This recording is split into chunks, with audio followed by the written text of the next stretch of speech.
What's up YouTube? Capital G here, looking at a new monster from Fusion Enforcers, and it is an impressive one. We got ourselves a new Predator Plant, a Predator Plant Fusion at that. Its name is Predator Plant Chimera Rafflesia, and it is pretty damn good if I say so myself. In fact, so far, like everything that we've seen from Fusion Enforcers has just been impressive. I know that we've only seen like 3 cards so far, but I mean, it's definitely looking like it's going to be a very good set. Again, a set that I am very highly anticipating just because I love Fusion so much, and I'm hoping that we get some Gladiator Beast support in here. I think it's a good chance that we're going to see some Lunar Light support in here, and I'm crossing my fingers. Maybe, just maybe, we might see a couple of new Gem Knight cards, because when I read this card, honestly guys, I was so jealous. I was like, God, if Gem Knights had this, you don't know how good that they would be. Here's what a Rafflesia actually looks like in real life.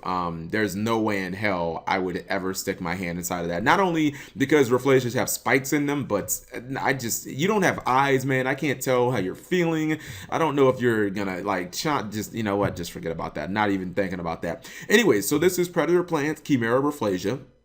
It is level 7. It's dark. It's a plant because all predator plants are dark and plant, and level really doesn't matter. In fact, I think, if I'm not mistaken, I feel like everything has been taken directly from Star Venom Fusion Dragon, because obviously Yuri's going to play this card at some point in the TV show, and he also plays, you know, Star Venom Fusion Dragon. So I feel like the stat line, the level, everything was taken no, wait, hold on. I think Star Venom might be a level 8 though. Yeah, Star Venom actually might be a level 8, but I think the stat line of 2500 attack, 2000 defense, I feel like that was taken from Star Venom Dragon.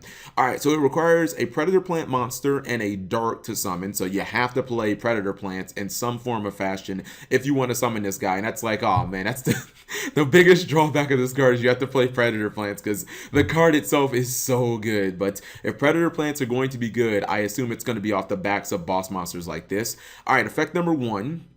Once per turn, you can target one monster on the field with a level that is equal to or less than this card's current level. Banish it. All right, so if you know anything about me, you know that I am a fan of practical effects like this. Just simple removal. You know what I mean? Even if you didn't know about predator plants and how they work, basically the archetype is kind of revolves around making your opponent's monsters levels really low, and then being able to get effects based on your opponent having like very low monsters. Obviously, you know, if your opponent had a level 8 and you use one of your predator counters and you end up making their monster, you know, like a level 1 or 2, you could just banish it because Chimera Rafflesia would be level 7, and you know, like an Ignister or whatever would end up being like level 1 or 2. But even without that effect, like even without the entire predator plant gimmick, I mean, this card can still just hit the field and banish any monster on the field that's level 7 or lower. I think that that's pretty damn good, just being able to get rid of anything. And plus, we all know that banishing is, you know, extremely good. The only way that it could be better is if it spun back to the deck and it was like non-targeting. That's pretty much like the epitome, or I guess banish face down without targeting, but not many cards do that. The second effect is extremely good too, and it's why I think that you can summon this card into pretty much any monster on the board and feel pretty confident. During attack declaration, when this card battles an opponent's monster, you can activate this effect until the end of the turn. That opponent's monster loses 1000 attack, and this card gains 1000 attack. That is such a huge effect. If I'm not mistaken, I think Gaga Cowboy has that effect too, but he has to be like in attack mode, and no one really ever uses that effect. That effect is huge, guys. Essentially, this effect allows you to run over any monster that is under 4500 attack. Like, you just think your opponent has a freaking Chaos Max Dragon on board, and a 2500 Chimera Rafflesia can just run it over, because you have to take into consideration the Chaos Max is going to become 3000 and you're going to become 3500. So that is just huge, being able to run over things, you know, 4500 attack it can clash with. I mean, I can't even think of any cards that see meta play that are like 4500, maybe some like Ultimate Blue Eyes or something like that. But this card essentially can run over anything outside of like Utopia the Lightning, and it has to be a Utopia the Lightning with an effect. Anything else is just going to get ran over. And then the third effect is pretty good because it is a fusion based deck. It says during the next standby phase after this card was sent to the graveyard, You can add one polymerization spell card, I like to just call it fusion like they do on the show,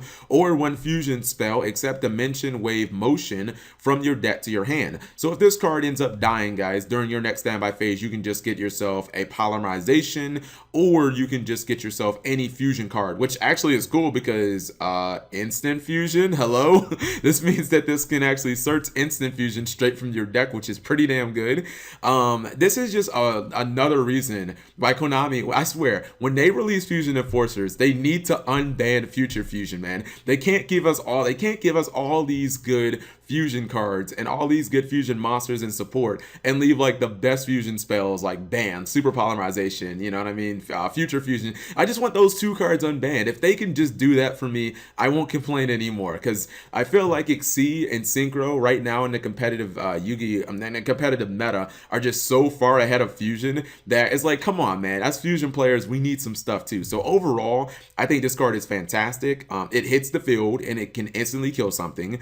During the battle phase, it can kill basically everything in the entire game, outside of things that are like immune to battle destruction or whatever. And then when it dies, it pays for itself. Like, all three effects are extremely practical, and you're going to be running probably 3 copies or 2 to 3 copies of polymerization in Predator plants anyways, or you can just search out instant fusion, as I said earlier in the video. So hopefully you guys think that this card is as good as I do, because again, if this was a Gem Knight, man, oh my god, like the havoc that I could cause if this was a Gem Knight and like it could search out like Gem Knight fusion or something like that. Oh my god, this would be so amazing for that archetype. But alas, it is a Predator plant, so, you know, crossing my fingers, looking for more stuff out of Fusion Enforcers. So far, the booster set is looking extremely good, so let me know what you guys think. Give the video a thumbs up if you enjoyed it, and subscribe if you have not already.